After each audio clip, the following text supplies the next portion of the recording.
Pasteur Joël.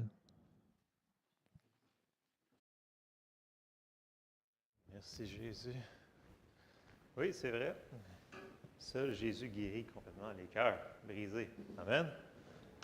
Amen. Merci Seigneur. Alors, bon matin à tous. Il y en a quelques-uns. Bon matin, on est réveillés, on est là. La petite annonce qu'on a mis, on va avoir les cartes de Noël la semaine prochaine, Rachel, c'est ça? Donc, Rachel a fait plein de belles cartes de Noël et on va les mettre, je ne sais pas où qu'on va les mettre, en bibliothèque ou quelque chose en arrière. Et on a aussi des hoodies, donc des chandails à capuchon, pour ceux qui ne connaissent pas c'est quoi. Et toutes la vente de ça, c'est pour amasser des fonds pour la jeunesse. Donc, tout s'en va pour la jeunesse directement, tout va directement à la jeunesse. Donc, si vous voulez encourager la jeunesse, vous décidez comment que vous donnez pour les cartes. On ne s'est pas encore parlé encore, là, mais ça serait facilement, moi je vous dirais, un bon 10 des belles cartes de Noël comme ça au magasin. Et les chandails, ils sont 50 on va vous les montrer la semaine prochaine et c'est pour vraiment financer tout ce qui est jeunesse, activités, etc., etc., etc. Donc, ça va être la semaine prochaine, à quelque part, qu'on va trouver un endroit subtil pour le mettre, que ça serait accessible. Les chandails sont super beaux en passant. Je ne sais pas s'il y en a qui l'ont au matin, leur chandail. Non, il fait trop chaud. Ils ne l'ont pas mis. Il est assez épais quand même, mais il est super beau avec le logo de la jeunesse. Oui, on voit, c'est-tu Olivier, ça? Ou Josué qui est là? Oui, je ne sais pas. De dos, c'est embêtant. C'est Josué, c'est Olivier, je ne sais pas. Hein? C'est Olivier, hein? OK. C'est quelle grandeur que tu avais pris? Oui, c'est ça. Ils sont coupés un peu grands. Dans notre sizing, on n'était pas supposé d'avoir aussi grand que ça. Là. Bref, moi, j'ai essayé un large, ça me fait bien. Un XL aussi, mais c'est comme entre les deux. Ça dépend comment vous êtes yo. OK? Vous déciderez ça la semaine prochaine. Mais il ne reste plus de small, c'est fini. C'est juste médium, large, extra large. Et plus, je vous dirais plus de large et d'extra large. Ça ne fitait pas sur la plupart des jeunes. C'est pour financer la jeunesse. Amen.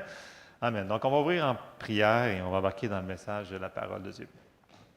Merci, Seigneur Dieu Tout-Puissant, parce que tu nous aimes. Seigneur, merci parce que tu prends soin de nous. Seigneur, ouvre nos cœurs à ta parole ce matin, qu'on puisse être réceptifs et mettre ta parole en pratique dans nos vies, dans le nom de Jésus. Amen. Amen. Alors, ce matin, je ne pense pas qu'il y ait de message, de passage ce matin que je vais lire que vous ne connaissez pas. Mais le principe est le suivant. La foi vient de ce qu'on entend. Et la foi ne vient pas de ce qu'on a entendu ou d'avoir entendu. Donc, la foi vient de ce qu'on entend et de ce qu'on entend et de ce qu'on entend. Donc, il y a des choses qu'il faut réentendre pour que notre foi reste allumée, si on peut dire. Amen? C'est le principe.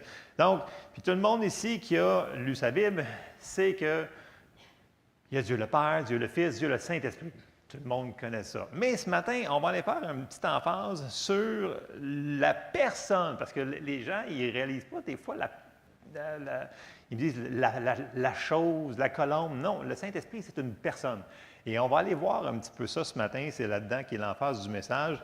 Et on va aller voir dans le Nouveau Testament ce que Jésus va décrire dans un des passages, juste un des passages que Jésus va dire sur le travail du Saint-Esprit. Donc, on commence tout de suite dans les passages, dans Jean 16. Comme je vous dis, ce n'est pas des passages nouveaux, mais on doit réaliser que le Saint-Esprit est ici pour faire un travail. Comme Jésus est venu sur la terre pour faire son ministère, Jésus a envoyé le Saint-Esprit pour faire son ministère. Et on doit apprendre à le recevoir et à travailler, à coopérer avec le Saint-Esprit. On va lire des passages pour nous aider à comprendre son rôle.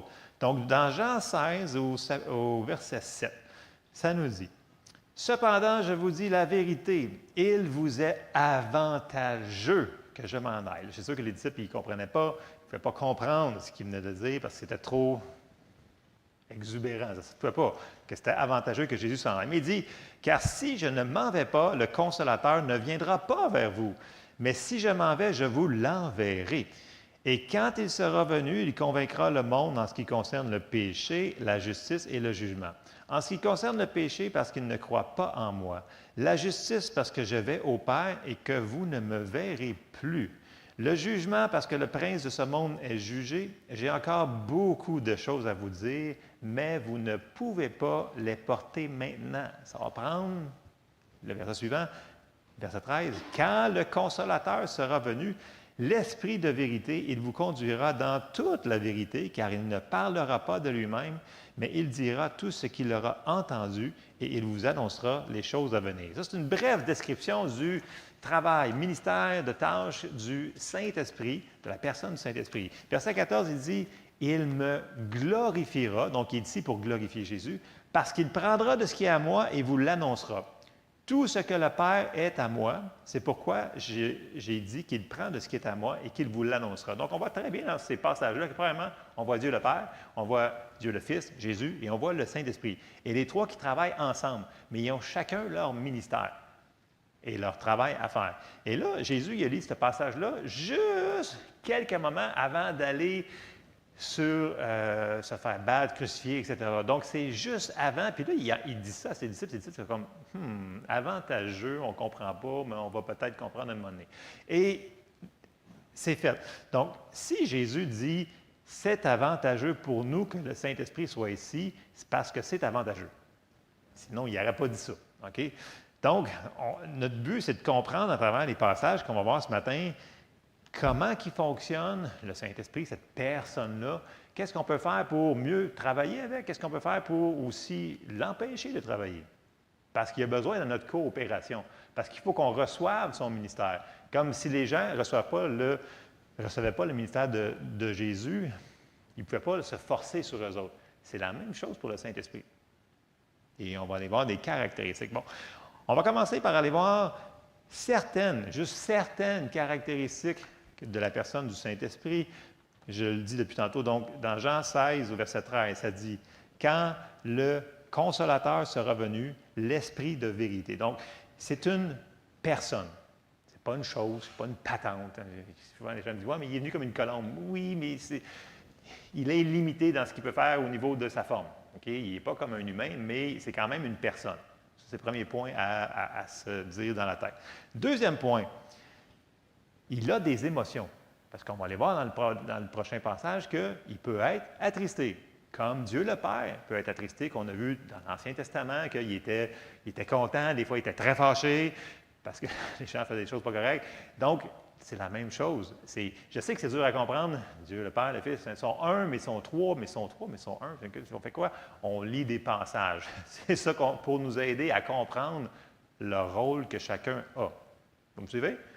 Amen. OK, on s'en va dans Éphésiens 4 et au verset 29. Et là, Paul, il dit « Qu'il ne sorte de votre bouche aucune parole mauvaise, mais s'il y a lieu, quelques bonnes paroles qui servent à l'édification et communiquent une grâce à ceux qui l'entendent.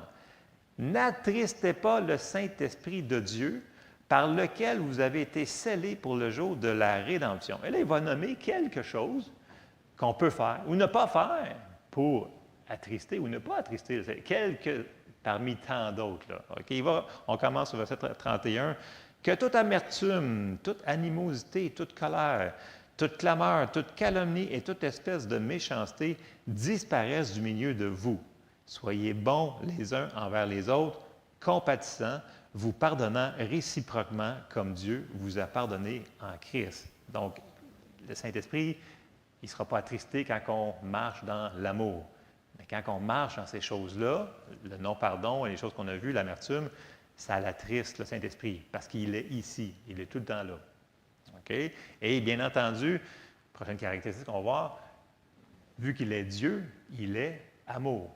Pas A de l'amour, il est amour. Donc, il a la même caractéristique que Dieu lui-même, parce que c'est Dieu aussi. Donc, 1 Jean 4,8, celui qui n'aime pas n'a pas connu Dieu, car Dieu est amour. Amen? Quatrième caractéristique qu'on va voir, c'est qu'il est appelé l'Esprit de vérité. Il est avec nous et il vit en nous. Jean 14, verset 16. « Et moi, je prierai le Père et il vous donnera un autre consolateur afin qu'il demeure éternellement avec vous. » Et regardez bien, l'Esprit de vérité, que le monde ne peut recevoir parce qu'il ne le voit point et ne le connaît point. Mais vous, vous le connaissez, car il demeure avec vous et il sera en vous. Donc, les gens me demandent, moi, il est où le Saint-Esprit? Bien, il demeure en dedans de moi. Je parle à ceux-là qui sont nés de nouveau, là, qui sont sauvés, qui ont reçu Jésus. Il demeure à l'intérieur de nous autres. Mais il peut être aussi en manifestation ailleurs. Parce qu'on sait que Dieu, il est partout. Okay? Omniscient, omnipotent, omniprésent, il est partout. Mais il n'est pas en manifestation tangible partout. On va revenir là-dessus un petit peu plus loin. Bon. Cinquième point, on l'a vu un petit peu tantôt, mais on va y retourner on va le prendre dans Jean 16 au verset 7. Cependant, je vous dis la vérité, quand il a dit « Il vous est avantageux que je m'en aille, car si je ne m'en vais pas, le Consolateur, on a mentionné plusieurs fois le Consolateur, ne viendra pas vers vous, mais si je m'en vais, je vous l'enverrai. » On l'a souvent expliqué ici, le mot consolateur, c'est le mot paraclète, paraclite, paraclétos, peu importe comment vous voulez le prononcer. C'est quelqu'un, la définition grosso modo d'un consolateur, c'est conseiller, intercesseur, un aide, quelqu'un qui encourage, qui réconforte, quelqu'un qui est appelé aux côtés pour aider en permanence. Donc, le Saint-Esprit, il est toujours là à l'intérieur de nous autres pour faire cette description de tâche-là que Jésus a dit que c'était avantageux d'avoir quelqu'un toujours avec vous qui est là pour nous aider, nous conseiller, nous diriger et nous révéler des choses à venir. C'est ce qui est marqué dans les Écritures. Il est toujours là. Donc, puis on sait qu'il parle. Est-ce qu'on écoute? Oh, c'est silencieux ce matin. OK. On va continuer dans les caractéristiques. On continue. Il est appelé l'Esprit de Jésus. OK. On va aller voir Galates 4, 6. Et parce que vous êtes fils de Dieu, parce que vous êtes fils, Dieu a envoyé dans nos cœurs l'Esprit de son Fils, lequel crie Abba, Père. Donc, il va toujours parler par rapport à ce que Jésus a dit, fait présentement. Donc, c'est son travail. Il ne parlera pas de lui-même, ça va nous dire. Autre caractéristique dans Jean 16, versets 12 et 13. « J'ai encore beaucoup de choses à vous dire, mais vous ne pouvez pas les porter maintenant. » Verset 13. « Quand le Consolateur sera venu, l'Esprit de vérité, il vous conduira dans toute la vérité, car il ne parlera pas de lui-même, mais il dira tout ce qu'il aura entendu, et il vous annoncera les choses à venir. » Il est là pour faire ça. Ça fait partie de sa description de tâche. Dernier point que je veux passer sur la caractéristique, il est là comme consolateur, mais une des choses qu'il va faire, c'est qu'il va nous aider à prier, parce qu'on a besoin d'aide. Et là, Paul nous le dit très clairement dans Romains 8, 26, il dit, « De même aussi, l'Esprit, il parle du Saint-Esprit, nous aide dans notre faiblesse. » Ici, les faiblesses, ce n'est pas des maladies, ce n'est pas rien. On continue de lire le verset pour ne pas sortir des choses hors contexte, OK, là. « Car nous ne savons pas ce qu'il convient de demander dans nos prières, mais l'Esprit lui-même intercède par des soupirs inexprimables, et celui qui connaît les cœurs connaît quelle est la pensée de l'Esprit, parce que c'est selon Dieu qu'il intercède en faveur des saints. » Wow! Quand on dit, écoute, je ne sais pas quoi prier, il est là pour nous aider. Et là, d'où va rentrer aussi le prier en langue, qui va beaucoup nous aider à prier pour bypasser notre tête. Parce que ça nous dit, c'est quoi notre problème? C'est que des fois, on ne sait plus quoi prier. Et à un moment donné, bien, ça prend de l'aide surnaturelle et lui, il est là pour nous aider là-dedans. OK? C'est juste quelques caractéristiques qui nous montrent que c'est une personne et non une patente et non une chose. Il faut qu'on réalise ces affaires-là. Jésus, il a dit qu'on avait besoin de lui. Et si on avance un petit peu plus loin, qu'on a vu dans Jean 16, qui a dit que c'était avantageux, et là, si on avance dans la chronologie, après ça, on sait qu'il se fait crucifier, il va en faire 3 jours, il est ressuscité, il apparaît à ses disciples. Après ça, il revient sur la terre quelques jours pour faire du ministère. Et juste avant de partir, on s'en va dans Acte 1, et là, Jésus va dire quelque chose de très spécial. OK, excusez, j'avais une sonnette qui me sonnait dans les oreilles. OK. Et on va commencer Acte 1, verset 4. Comme je vous dis, ce n'est pas des versets que vous ne connaissez pas, là. C'est des versets qu'on connaît. Mais il faut juste réaliser l'ampleur. OK. Acte 1, verset 4. Jésus parle à ses disciples, et là, pour vous mettre en contexte, là, il s'en va dans quelques secondes. Là, OK? Et quand, mettons, pardon, nous autres, là, on s'en va à quelque part pour longtemps, et là, tu vas dire à ceux-là que tu aimes quelque chose. Donc, est-ce que tu vas leur dire quelque chose de banal? Tu sais, comme prends soin du perroquet, puis prends soin du chien, puis prends soin de. Je pense pas. Tu sais, il va dire quelque chose de. Tu sais, ça en va pour longtemps, là. Donc, il va dire quelque chose d'important, ce qu'il va dire. Et il faut qu'on réalise que ce que va dire Jésus dans toutes les choses qu'il aurait pu dire avant de partir au ciel à ses disciples, bien, ça devrait être très important. Alors, on va lire Acte 1, verset 4. Comme il se trouvait avec eux, il leur recommanda de ne pas s'éloigner de Jérusalem, mais d'attendre ce que le Père avait promis. En passant, ça c'est là 2000 ans, pour mettre en contexte, là, à peu près 2000 ans. Ce que je vous ai annoncé, leur dit-il, car Jean a baptisé d'eau, mais vous, dans peu de jours, vous serez baptisés du Saint-Esprit.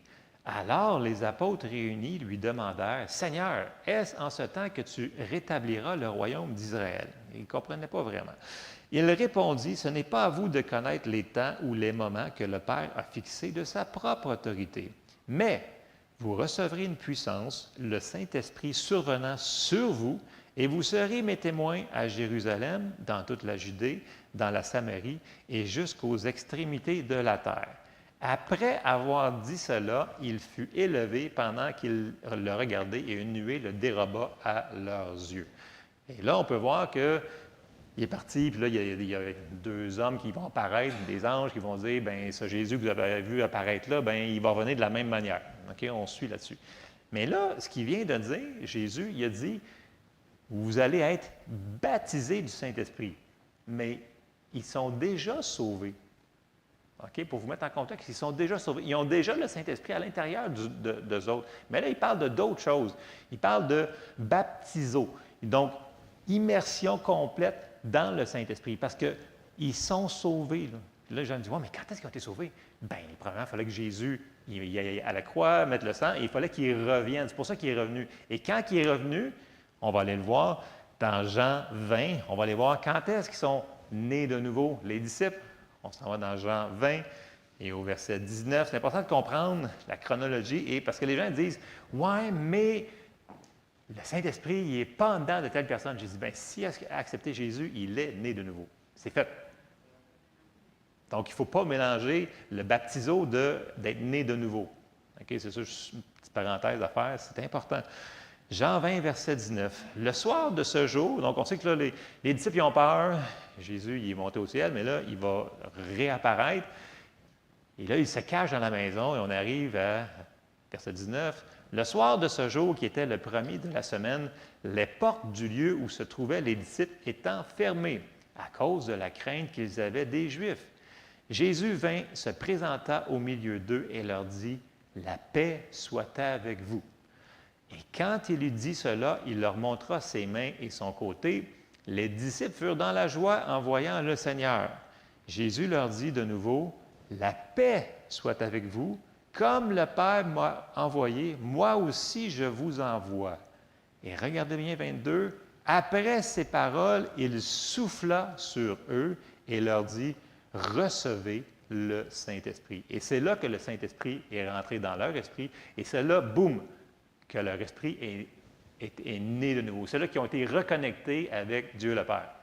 Plus de séparation. C'est là qu'ils sont nés de nouveau dans Jean 20 pour comprendre que c'est à ce moment-là qu'ils sont devenus une nouvelle créature. Donc, à partir de maintenant, leur esprit est en vie. Okay? Ils sont reconnectés avec Dieu. C'est fait. Alors, pourquoi que dans les Actes, il leur dit « Attendez le baptiso » parce qu'ils ont déjà le Saint-Esprit. Et c'est parce qu'il dit « Vous avez besoin de puissance. » Donc, on va retourner dans Acte 1. Plonger, là, baptiser, là, c'est vraiment là, une immersion.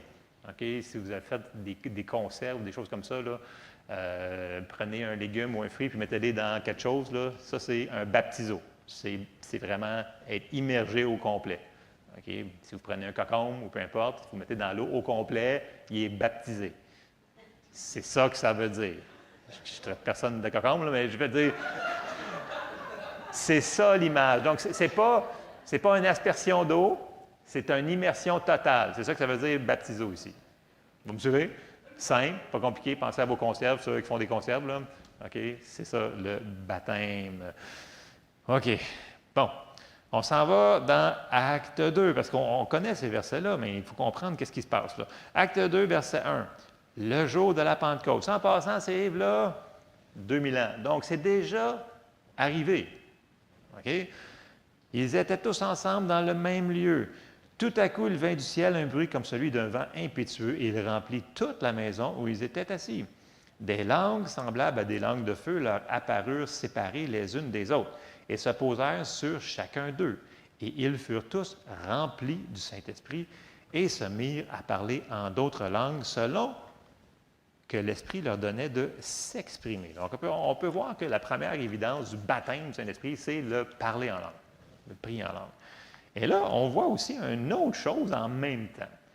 Quand que la manifestation du Saint-Esprit en présence, en manifestation, ça se peut que les gens fassent une réaction différente l'une de l'autre, dans le sens qu'on peut ressentir la présence de Dieu. On ne marche pas par les sentiments, les feelings, mais ça se peut qu'il se passe des choses. Parce que là, tout de suite, on voit que Pierre, il faut qu'il explique aux gens qu'est-ce qui se passe. Parce que les disciples, ils agissent un petit peu bizarre. OK? Acte 2, verset 15. Pierre, il se met à expliquer, il dit « Ces gens ne sont pas ivres comme vous le supposez, car c'est la 3e heure du jour. » Donc, il semblerait que quand le Saint-Esprit arrive, ça se peut qu'il y ait certaines manifestations. Quand notre corps touche la puissance tangible de Dieu, ça se peut qu'il se passe des choses. Donc, quand on est rempli de la présence de Dieu, ça se peut qu'il y en a qui soient un petit peu plus exubérants que d'autres, dépendamment du caractère ou peu importe, ou dépendamment de la puissance qui est en... Donc, c'est normal, quand le Saint-Esprit est en manifestation, qu'il y ait des fois des réactions différentes. Parce qu'on touche à la puissance de Dieu, donc la gloire de Dieu, comme dans l'Ancien Testament, on peut le voir aussi, quand, dans 2 Chroniques, quand Salomon a fait la dédicace du temple et que la gloire est remplie, bien, les sacrificateurs, ils ne pouvaient pas faire le service parce que la gloire de Dieu était là. Donc, quand la présence de Dieu est en manifestation, ça se peut que notre corps physique ne soit pas capable de faire tout ce qu'il faisait d'habitude. Parce qu'on parle de la puissance de Dieu en manifestation. Et c'est souvent comparé à l'électricité dans le naturel. Okay? C'est comme si je vous dis, bien, on vous met de l'eau sur les doigts, puis on vous plug dans une prise de 120 ou de 220. Ça se peut que vous réagissiez. Il y en a qui vont réagir plus que d'autres, il y en a qui vont réagir moins, mais vous allez réagir. C'est la même comparatif, parce que le Saint-Esprit, c'est la puissance de Dieu. Okay? C'est lui qui accomplit les choses. Okay? Dieu le Père donne l'ordre, Jésus donne la parole, et là, le Saint-Esprit l'accomplit. C'est le domaine qui fonctionne, les trois ensemble. Donc, ça se peut, quand on arrive proche de la manifestation de Dieu, qu'on ait des réactions. Mais ce n'est pas grave. OK? Il faut juste être conscient de ça. OK. Puis, je vais faire une parenthèse en même temps ici. Vous savez, des fois, quand on prie pour des gens, il y en a qui tombent, puis il y en a qui ne tombent pas. Puis il y en a qui se demandent, coudonc, il faut-tu tomber pour recevoir? Non. Dans le sens que quand la puissance de Dieu arrive en manifestation, quand la présence de Dieu arrive, c'est pas, supposons que vous faites prier en avant ici, là, que ce soit moi, que ce soit un invité international, que vous avez excessivement de respect, puis il prie pour vous autres et vous ressentez la puissance de Dieu. Ça se peut que vous tombiez à terre, ça se peut, ça se peut. Il y en a qui vont rester debout. Ce n'est pas de tomber ou de ne pas tomber, c'est de recevoir le dépôt qu'il nous est donné. Donc, il y a des gens qui tombent et qui ne reçoivent pas. Ils font juste réagir à la puissance de Dieu, puis ils tombent. Mais il y en a qui ne tombent pas, puis ils disent « Merci Seigneur parce que je reçois », et ils reçoivent le dépôt. Donc, ce n'est pas tomber ou pas tomber qui est important, c'est de recevoir par la foi ce qui nous est donné. Soit par l'imposition des mains, soit quelqu'un qui prie proche de nous autres, en avant ou dans la salle. L'important, c'est qu'on reçoive. Les manifestations spectaculaires, s'il y en a, bien, il y en aura. Ce n'est pas plus grave que ça. Mais on ne se fie pas au spectaculaire pour recevoir. On n'a pas besoin. On a la parole de Dieu qui nous dit comment faire. Amen. Et ça, c'est un point tellement important parce que les gens, comme on était il y a 2 semaines à Drummondville, pour ceux qui étaient là, il y en a plein qui ont tombé par terre. Moi, j'étais debout, puis écoute, je chantais la présence de Dieu, mais je n'ai pas tombé. Mais quand je me suis ouvert les yeux, il y avait plein de monde qui était tombé à terre. Moi, je me suis dit, bon, bien, tant mieux. C'est pas parce que je n'ai pas tombé que je n'ai pas reçu. Moi, la manière de recevoir, quand quelqu'un prie pour vous, c'est on se met en position de réception, on dit merci Seigneur parce que ce que cette personne-là prie pour moi, je le reçois. On le prend par la foi. Que les genoux m'avaient lâché ou non, ça ne m'aurait pas dérangé, c'est aucune affaire. Bon, plus tard dans l'après-midi, j'avoue que les genoux ont plié un petit peu, c'est pour ça que je me suis assis. Mais tu sais, que tu sais rester debout ou que tu sais ton assis, c'est pas ça qui fait que tu vas recevoir plus. C'est ton attitude par rapport à ce qui est administré comme toi, comme dépôt. En anglais, on dit impartation. Donc, est-ce que tu veux recevoir de la personne qui prie pour toi? Bien, si oui, bien, reçois-le par la foi. Donc, c'est super important ça, parce que là, plus qu'on va aller, on va marcher. Je m'attends que le Saint-Esprit va être de plus en plus en manifestation. Et quand ça va arriver, qu'il y a des gens qui vont tomber, bien, on ne fait pas de... ça l'arrive. OK? Il faut juste être en mode « je le prends et je le reçois ». Puis quand il y a du monde qui prie, normalement, il y a des catchers en arrière de nous autres. OK? Il ne faut pas qu'on tombe et qu'on se fasse mal. Je n'ai jamais vu personne qui a tombé sur l'esprit qui s'est fait mal. En passant. Juste pour vous rassurer. Ça, c'est une parenthèse parce qu'il y a beaucoup de gens qui me disent « Ah, si je n'ai pas tombé, ça veut dire que je n'ai pas reçu. » Est-ce que dans la vie de tous les jours, tu pries et tu t'attends à recevoir que tu vas tomber quand tu pries pour n'importe quoi? Non, hein?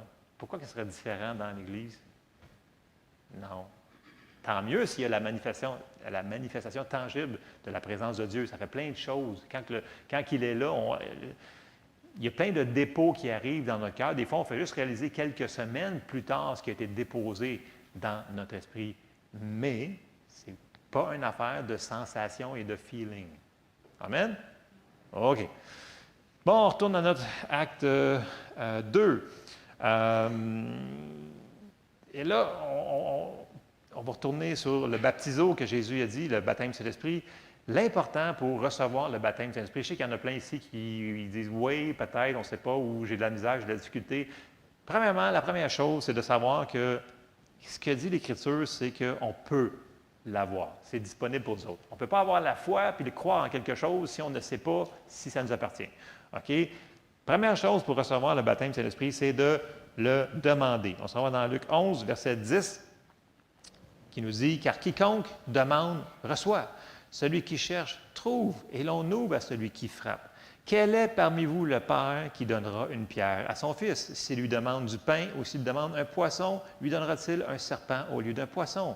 Ou s'il demande un œuf, lui donnera-t-il un scorpion? Si donc, méchant comme vous l'êtes, vous savez donner de bonnes choses à vos enfants, à combien plus forte raison le Père céleste donnera-t-il le Saint-Esprit à ceux qui le lui demandent? C'est dans votre Bible, ça? C'est dans votre Bible. Donc, une fois qu'on a été prié pour, puis qu'on a cru, on tombe dans les actions de grâce. Okay? On dit « Merci Seigneur parce que je l'ai reçu. » Amen. Et quand on reste dans les actions de grâce et on reste dans la foi, « Merci Seigneur parce que je l'ai reçu. » OK? Bien là, on continue on soutient notre foi par les actions de grâce pour arriver à la manifestation. Et rien ne vous empêche d'aller vous refaire réimposer les mains, je ne dis pas nécessairement prier, mais juste réimposer les mains pour avoir plus d'onction, pour accélérer le processus. C'est vraiment différent. Donc, on n'est pas obligé de faire reprier dessus, mais quand il y a des gens qui ont une onction spéciale pour eux autres, des fois, je vais vous dire, bon, tel ministère va venir ici, puis il va faire telle chose, en passant, il opère dans tel don. Si vous voulez recevoir, allez vous faire imposer les mains. Peut-être qu'il ne priera pas, peut-être qu'il va dire quelque chose, mais on n'a pas besoin de reprier, parce que l'onction qui est administrée, encore une fois, dans nous autres, nous aide à percevoir les paroles ou les syllabes. Là, je parle du baptême du Saint-Esprit, mais c'est la même chose qui est équivalent pour la guérison. Quand une personne reçoit la guérison par la foi, OK, on a prié une fois, vous pouvez aller vous faire reprier pour vous autres, là, mais ce n'est pas ça. Quand il va réimposer les mains sur vous autres, il y a une quantité d'onction de la présence de Dieu qui va rentrer dans votre corps et qui va accélérer le processus de la manifestation de la guérison. Et on peut nommer d'autres choses. Donc, l'imposition des mains est un outil valide pour ce cas-là comme dans plein d'autres cas. Donc, plus qu'on a de présence de Dieu à l'intérieur de nous autres, plus que les choses se font rapidement. Donc, on le compare à la puissance, à l'électricité. Amen? OK. Autre chose, pour le baptême Saint-Esprit, je sais que j'en ai parlé souvent, là, mais avant que j'avance, c'est plus facile de rester dans les actions de grâce pour percevoir les syllabes, les paroles qui vont venir. Parce que c'est nous autres qu'il va falloir qu'ils les disent. OK? Et si vous êtes à la maison, vous êtes en train de chialer, ça va être dur de percevoir. Mais si vraiment vous désirez les percevoir, ces syllabes-là, puis vous êtes dans les actions de grâce, dans les louanges, c'est plus facile pour comprendre les syllabes qui viennent de votre esprit à l'intérieur. Amen? OK, je termine là-dessus. Ce n'est pas mon message sur le baptême du Saint-Esprit. Ça a rapport à la personne du Saint-Esprit ce matin. OK. Autre chose, il y en a qui vont me dire, « Ouais, mais c'est peut-être plus pour nous autres aujourd'hui. » Bien, Actes, c'est l'Église d'aujourd'hui. OK? Dans le livre des Actes, c'est la même Église. Ça n'a pas changé. On va aller voir un passage parmi tant d'autres. Il y en a quand même plusieurs. Acte 19, verset 1. Pendant qu'Apollos était à Corinthe, Paul, après avoir parcouru les hautes provinces de l'Asie, arriva à Éphèse. Ayant rencontré quelques disciples, il leur dit, « Avez-vous reçu le Saint-Esprit quand vous avez cru? » Ils lui répondirent, « Nous n'avons pas même entendu dire qu'il y ait un Saint-Esprit. » Donc, on sait que la foi vient de ce qu'on entend. Et les autres, ils ne savent pas. Fait qu'ils ne peuvent pas vraiment le recevoir par la foi. Ils ne savent pas. Donc, leur foi ne peut pas être là. OK? Il dit, « De quel baptême avez-vous donc été baptisés? » Ils répondirent, « Du baptême de Jean. » Alors Paul dit, « Jean a baptisé du baptême de repentance, disant au peuple de croire en celui qui venait après lui, c'est-à-dire en Jésus. » Sur ces paroles, ils furent baptisés au nom du Seigneur Jésus. Lorsque Paul leur eut imposé les mains, le Saint-Esprit vint sur eux et ils parlaient en langue et prophétisaient. Donc, l'évidence du baptême du Saint-Esprit. Et on a toujours besoin d'être constamment rempli et rempli et re-rempli du Saint-Esprit. Et là, on va aller voir un exemple, parce que des fois, il dit, j'entends des gens, « Ouais, mais tu sais, j'ai reçu le baptême, là, il y a 35 ans, là, puis j'ai pris en langue, il y a 35 ans. » J'ai dit, « Wow! » J'ai dit, puis depuis ce temps-là, ben, j'ai arrêté. J'ai dit, « Oui, il ne faut pas que tu fasses ça. » En anglais, ça dit « stir up the gift ». Ranime le don qui a été donné en toi. Donc, pour ceux qui l'ont reçu, bien, servez-vous-en. Donc, ranimez le don. On peut s'en servir parce qu'il est là. Mais il va arriver certaines situations qu'on va avoir besoin d'un petit peu d'aide. Supposons que vous faites face à une situation qui est très difficile. Le Saint-Esprit peut donner un autre dépôt dans notre esprit pour nous aider à accomplir la tâche qu'on a besoin de faire. Un exemple qu'on va aller voir là-dedans, c'est dans Acte 4. Et pour vous mettre en contexte, Pierre et Jean, ils ont fait une guérison dans le temple. Et là, les religieux ne sont pas contents. Donc, ils les ont arrêtés, ils les ont menacés, etc., etc. Et là, ils retournent vers les leurs et ils vont faire une prière à Dieu, qui est quand même assez longue, on ne la lira pas au complet, mais dans Acte 4, au verset 29, tout de suite après avoir retourné vers les leurs, donc c'est important d'avoir un endroit pour appeler vers les leurs, ce qui s'appelle une église locale, pour s'assembler avec les gens de même foi. C'est un endroit de sécurité. Verset 29. « Et maintenant, Seigneur, vois leurs menaces et donne à tes serviteurs d'annoncer ta parole avec une pleine assurance. » Souvenez-vous, là, il vient d'être menacé de ne plus jamais parler de ce nom-là. Fini. On ne veut plus vous entendre parler de ça, sinon on va vous battre, on va tout vous enlever. Non, non, non, non. C'est ça qu'ils ont dit à Pierre puis à Jean. Et que là, il dit, ouais, il dit, donne-nous d'annoncer ta parole avec une pleine assurance en étendant ta main pour qu'il se fasse des guérisons, des miracles et des prodiges par le nom de ton saint serviteur Jésus. Quand ils eurent prié, le lieu où ils étaient assemblés trembla. Ils furent tous remplis du Saint-Esprit et ils annonçaient la parole de Dieu avec assurance. Il y avait déjà le Saint-Esprit à l'intérieur d'eux autres. Ils étaient déjà baptisés du Saint-Esprit, mais là, il y avait besoin d'un autre dépôt, un impartation pour faire ce qu'ils ont besoin de faire. Là, ils se font menacer. Ils disent, écoute, vous n'avez plus le droit de pécher à ce nom-là. Fait que là, le Saint-Esprit leur donne un dépôt qui est une assurance, une boldness, de l'audace pour faire ce qu'ils doivent faire, c'est de continuer à prêcher le nom de Jésus et la parole, la bonne nouvelle. Vous me suivez? Donc, on voit ici qu'il y a un re-remplissage d'un autre dépôt qui avait de besoin. Donc, est-ce qu'on peut être re-rempli? Oui, absolument. Et on a de besoin souvent d'avoir des re-remplissages pour peu importe ce qu'on fait face dans notre vie. Et ça arrive souvent quand on fait du ministère au Seigneur. Dans la louange, à l'Église, à la maison, dans votre auto, ça peut se faire là. Écoute, j'ai vécu des choses à l'extérieur de l'Église qui sont intenses. C'est juste le cœur. C'est juste de chercher la face de Dieu et si on en a besoin, il va nous le donner. Amen. OK.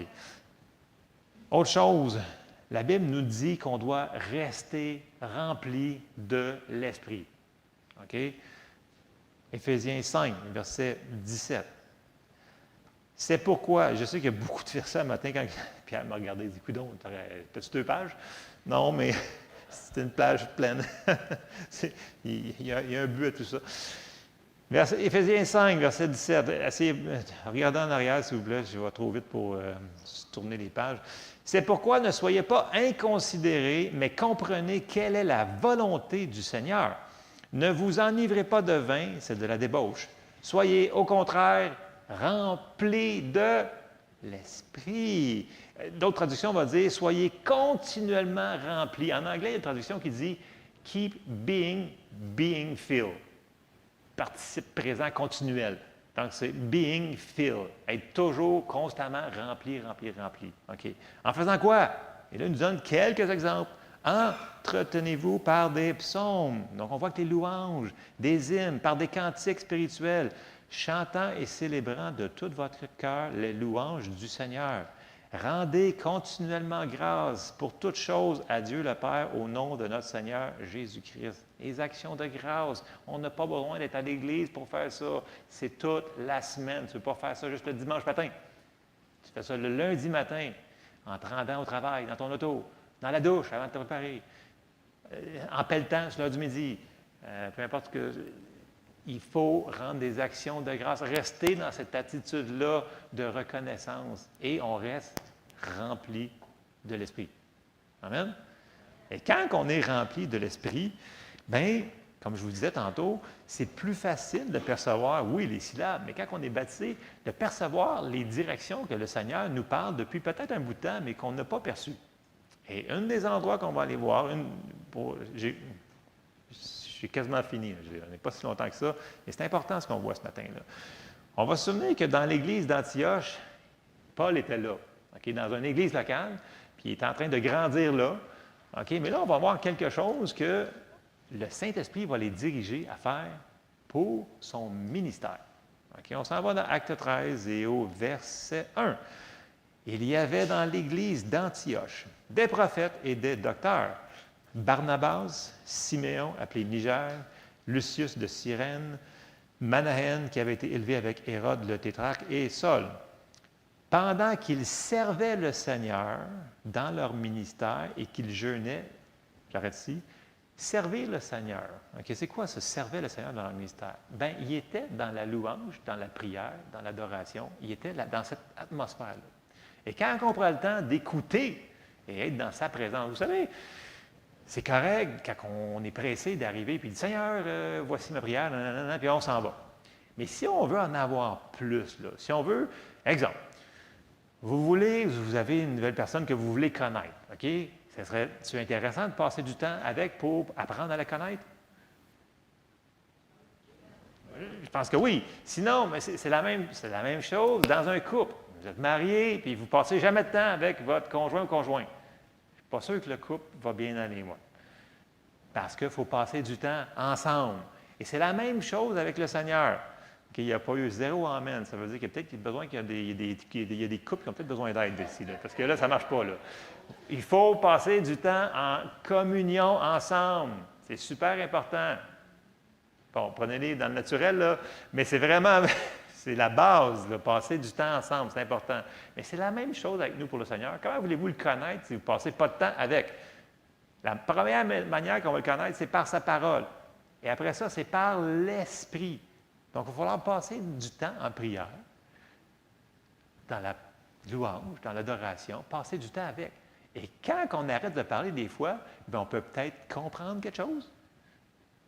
OK? Parce que si vous avez un conjoint, puis vous faites tout le parlage, mais vous n'écoutez jamais. Je ne suis pas sûr qu'elle va rester longtemps la personne avec vous autres, mais bon, c'est important qu'il y ait un dialogue. Donc, il ne faut pas juste parler, il faut écouter des fois. C'est gratuit, ça, 0, c'est pas rapport. Seigneur. OK. Bon, on va aller le verset, ça va être plus facile. Je ne mettrai pas les pieds dans la bouche. Verset 2, pendant qu'ils servaient le Seigneur dans leur ministère, c'est sûr que c'est dans la Louis II, mais bon, pour le matin, c'est super. Et qu'ils jeûnaient. Le jeûne, en passant, ne change pas Dieu. OK? Ça fait juste nous rendre plus sensibles à ce que Dieu est en train de faire. OK? Parce que pendant votre jeûne et après votre jeûne, Dieu va être la même personne. Il y en a qui me disent, OK, je vais jeûner pour avoir la manifestation de ma guérison.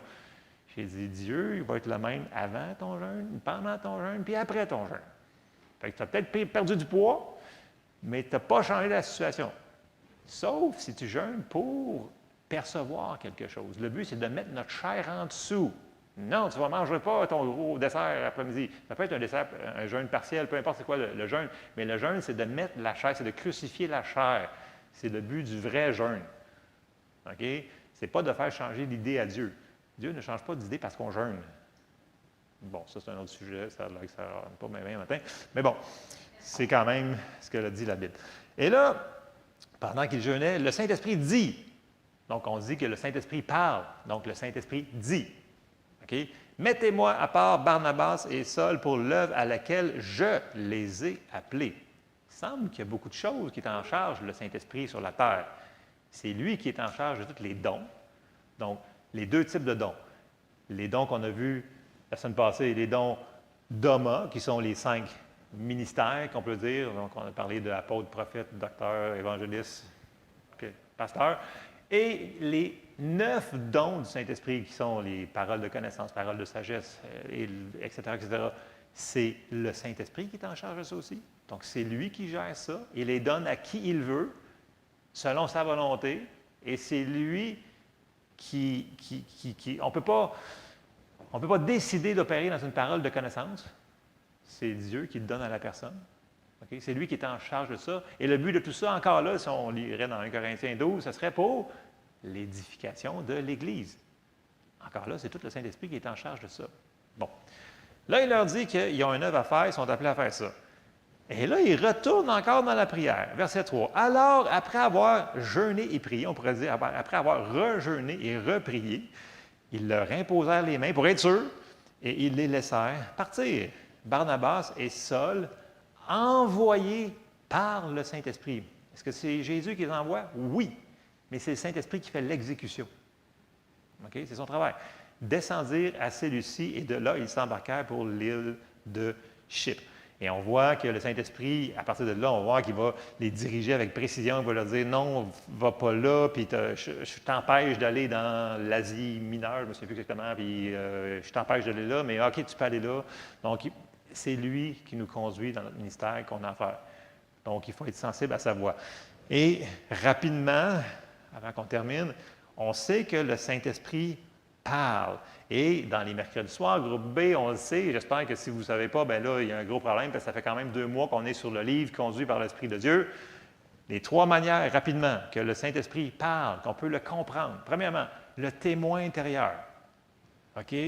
On sait qu'on sait. Verset pour appuyer cela, ça va être très, très bref ce matin, c'est sûr, là. Romains 8, 16. C'est des versets qu'on devrait commencer à apprendre par cœur, là. Ça fait comme plusieurs mois qu'on les voit, là. Romains 8, 16. L'Esprit lui-même rend témoignage à notre esprit que nous sommes enfants de Dieu. Comme on a dit, ça peut être, si on sait qu'on est sauvé, mais c'est le même endroit qu'on sait plein de choses que le Saint-Esprit nous dit. Première manière qui va nous diriger par le témoin intérieur. Deuxième manière, la voix de notre esprit qui perçoit ce que le Saint-Esprit nous dit. Romains 9, 1. Je dis la vérité en Christ, je ne mens point. Ma conscience, ici, ça pourrait être mis, mon esprit, m'en rend témoignage par le Saint-Esprit. Donc, notre esprit va percevoir des choses, puis là, on va voir, c'est ça que le Saint-Esprit veut que je fasse. Donc, il parle. Et la troisième manière qu'on a vue, bien entendu, c'est la voix directement du Saint-Esprit qui est plus autoritaire, plus forte, souvent pour nous stabiliser, qu'il va peut-être arriver quelque chose qu'on a besoin d'avoir vraiment être stabilisé. On l'a entendu tellement fort, la voix, parce que c'est la voix du Saint-Esprit. C'est dans Acte 10, verset 19. Juste 2 endroits qu'on va aller voir, là. Et comme Pierre, souvenez-vous quand Pierre a eu la vision de la nappe, puis là, il est tombé en transe, puis il a vu la vision, puis là, écoute, il sort de là, il ne sait pas trop quoi penser parce que c'est contre sa théologie. Des fois, notre théologie nous empêche d'avancer avec le Saint-Esprit. Et là, comme Pierre, acte 10, verset 19, était à réfléchir sur la vision, donc sa tête, ça ne fonctionnait pas. L'Esprit lui dit, parle. C'est clair? Il dit, voici, 3 hommes te demandent.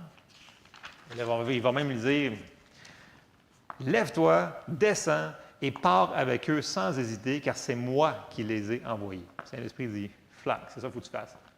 Pierre, même s'il ne comprend pas, il obéit quand même. Très bon exemple pour nous autres. Le Seigneur nous parle, on n'a pas besoin de comprendre. Il nous dit de faire quelque chose, on obéit. On comprendra. Il ne pouvait pas comprendre que le salut était aussi pour les païens. Il ne comprenait pas, Pierre, là. Il ne pouvait pas le comprendre. Il ne comprenait même pas la vision qu'il venait d'avoir. Par après, il a mis les morceaux du puzzle ensemble, et il a fait « Ah, OK, c'était ça que le Seigneur voulait faire. » Mais il avait besoin d'aide. On a besoin, comme lui, d'aide, le Saint-Esprit. Un autre endroit que c'est un petit peu la même chose, comme je disais tantôt, acte 16, verset 6, Paul, il est envoyé avec Barnabas partout, puis là, il arrive à un endroit, puis là, il arrive pour prêcher l'Évangile, puis là, ça fait non. Acte 16, verset 6. Ayant été empêché par le Saint-Esprit, le Saint-Esprit, peux-tu nous empêcher de parler de Jésus à quelqu'un? Oui, si c'est un endroit que ça pourrait être dangereux pour nous autres. OK? Il ne savait pas qu'est-ce qu'il les entendait, là. Il dit, allez. Quand tu y vas, soyons dirigés. Et on va peut-être s'éviter des gros problèmes des fois, si on obéit ce que le Seigneur nous dit de faire ou de ne pas faire. Ayant été empêchés par le Saint-Esprit d'annoncer la parole dans l'Asie, ils traversèrent la Phrygie et le pays de la Galatie. Arrivés près de la Mysie, ils se disposaient à entrer en Bithynie. Mais l'Esprit de Jésus, le Saint-Esprit, donc c'est l'Esprit de Jésus, ne leur permit pas. Ils ont écouté. Parce qu'après ça, ça aurait peut-être fini et on ne les vu plus pendant le restant de leur vie parce qu'ils sont morts. Ça aurait pu être ça, là. On n'a pas besoin de comprendre. Obéissance, c'est payant. OK. Verset 8. Verset 9. Pendant la nuit, Paul eut une vision. Un Macédonien lui apparut. Donc, on a vu aussi dans le livre que Dieu va nous diriger des fois par des rêves, des visions, des songes, même des anges. OK? Et c'est biblique. On ne cherche pas le spectaculaire, mais si jamais ça l'arrive et ça correspond avec la parole de Dieu, tant mieux. Ce n'est pas nous autres qui va décider de cette affaire-là, c'est lui. Amen? OK. Paul eut une vision. Un Macédonien lui apparut et lui fit cette prière. Passe en Macédoine, secours-nous. Après cette vision de Paul, nous cherchâmes aussitôt à nous rendre en Macédoine, concluant que le Seigneur nous appelait à y annoncer la bonne nouvelle. Vois-tu là? C'est pas le Saint-Esprit dit. Il a donné un songe pour qu'ils comprennent. Puis là, ensemble, ils s'en ont parlé. Ils ont dit, « Hey, ça veut dire qu'il veut qu'on aille là. » Donc, ils suivaient. Si le Saint-Esprit allait là-bas, il allait là. S'il allait là, il allait là. S'il disait, « Va pas là », il n'allait pas là. Ils obéissaient à la direction du conseiller qui est toujours avec nous autres, qui est là pour nous aider en toutes choses, y compris l'Évangile, y compris dans les tâches de tous les jours, être une maman à la maison, un papa à la maison, peu importe, au travail. Il est là tout le temps pour nous aider en toutes choses. Il est toujours là. Est-ce qu'on écoute? C'est ça l'affaire. Bon. Et si vous regardez dans les Actes des Apôtres, là, Jésus va diriger son Église par le Saint-Esprit comme ça, là, tout le temps. Et ça n'a pas changé, dans le sens que si l'Église a commencé comme ça, bien, on va continuer comme ça. Et moi, je m'attends à ce que de plus en plus, on soit sensible au ministère du Saint-Esprit et qu'on obéisse à ses leadings, témoin intérieur, la voix de notre esprit, directement le Saint-Esprit, puis quand il est en manifestation, qu'on puisse couler avec lui, qu'on ne soit pas sec, puis dire « Ah non, moi je ne l'ai jamais fait comme ça, c'est différent, donc on ne le fait pas. » Puis là, on coupe l'onction de Dieu. Donc, si jamais ça bouge un petit peu plus, puis c'est différent, soyez quand même réceptifs. Amen? Parce que ça se peut que ça soit différent. Écoutez, Dieu, il n'est pas limité à ce qu'on a déjà vécu, là. Puis quand il fait des choses pour une raison. On n'a pas besoin de comprendre. Faisons juste recevoir. Quand on sait que c'est lui qui bouge, là, let's go. On embarque avec. On bouge. On fait. Et c'est là. Vous savez, en anglais, il y a Il y a un dicton, je sais que ce n'est pas un verset, là. It's hard to steer a parked car. Je ne sais pas si vous avez déjà entendu ça, là. Je l'ai tellement entendu souvent, là. Dans le sens que c'est dur de gouverner un auto qui est stationné. OK? Vous essayez de vouloir tourner le power steering jusqu'à temps que la boucane sorte du power steering, mais si tu n'avances pas, tu n'iras pas nulle part. Fait que commence à faire les pas de foi que le Seigneur t'a donnés, OK? Puis tourne, gauche, droite, où est-ce qu'il t'amène. Tu ne sais pas tout, mais si tu ne fais pas le pas qu'il te demande de faire, tu ne sauras pas le 10e non plus. Là. Fait que c'est la même chose dans notre vie chrétienne. Souvent, on sait qu'on a un prochain pas à faire. Souvent, on le fait, mais souvent, on fait « Non, ça, je ne veux pas le faire. » Bien, on vient d'arrêter. Parce qu'on ne marchera pas. C'est le premier pas, c'est un pas à la fois. Le Seigneur avait dit spécifiquement à ses disciples, il dit « Si vous êtes fidèles dans les petites choses, vous ne serez pas... Il faut être fidèle dans les petites choses, sinon, il ne nous donnera pas de grandes choses à faire. » OK? Fait que si le Seigneur nous dit une petite chose comme « Lis ta Bible, prie à chaque jour. » OK? Puis toi, tu ne fais pas ça, parce que tu es trop spirituel pour ça, par exemple. En réalité, tu es en désobéissance et tu es le contraire d'un disciple de Jésus. Bien, pensez-vous pas que votre vie spirituelle, que ça va super bien fonctionner dans votre vie? Faisons les bases, puis le Seigneur va rajouter, va rajouter, va rajouter. Et le Saint-Esprit est là pour nous aider à faire toutes ces affaires-là. Fait qu'on ne peut pas dire « non, je ne suis pas capable », parce que le Consolateur, il est avec nous autres, puis il ne s'en va pas nulle part. Il est là, c'est son ministère. Et si on est obéissant, bien, vous allez voir qu'on va marcher avec le Seigneur et on va avoir beaucoup plus de résultats qu'on a vus, parce qu'il faut apprendre à coopérer avec. Amen? On se lève ensemble. C'était le message pour ce matin. C'est la personne du Saint-Esprit. Je sais que vous connaissez ces choses-là. C'est juste qu'il faut se le rappeler qu'on a une part à jouer dans la réception.